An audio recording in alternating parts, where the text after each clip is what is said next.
আমায় ডেকো না, ফেরানো যাবে না।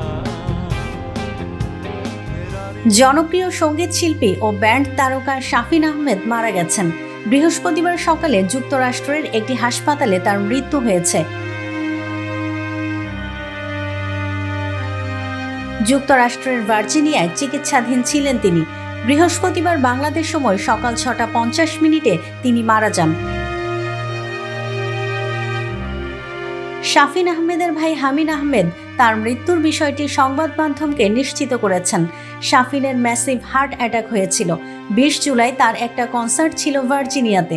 শোয়ের আগে অসুস্থ হয়ে পড়েন শাফিন। শো ক্যান্সেল করেন। সেদিনই তাকে হাসপাতালে ভর্তি করা হয়।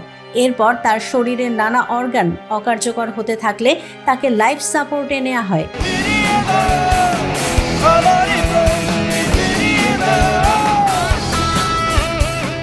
শাফিন আহমেদ মাইলস ব্যান্ডের বেস গিটারিস্ট এবং প্রধান গায়ক।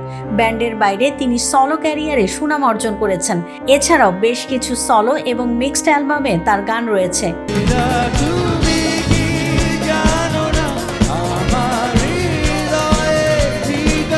1961 সালের 14 ফেব্রুয়ারি জন্মগ্রহণ করেন শাফিন আহমেদ।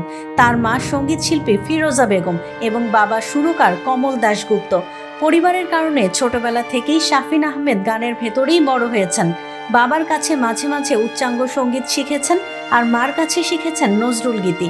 এরপর বড় ভাই হামিন আহমেদ সহ ইংল্যান্ডে পড়াশোনার সুবাদে পাশ্চাত্য সঙ্গীতের সংস্পর্শে এসে ব্যান্ড সঙ্গীত শুরু করেন এবং মাইলস ব্যান্ড গড়ে তোলেন, যা পরবর্তীতে বাংলাদেশের অগ্রগামী ব্যান্ড দলসমূহের মধ্যে অন্যতম হিসেবে স্বীকৃতি লাভ করে।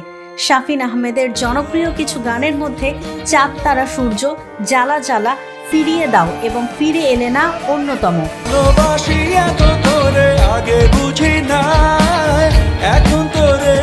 তিনি 2010 সালের 12 জানুয়ারি ব্যক্তিগত কারণে মাইলস ত্যাগ করেন।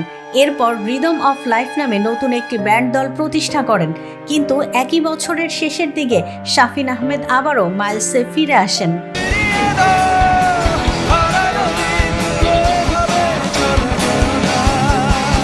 দেশ বিদেশের সর্বশেষ সংবাদ সবার আগে জানতে ক্লিক করুন risingbeauty.com। প্রতি মুহূর্তের খবর অনলাইনে।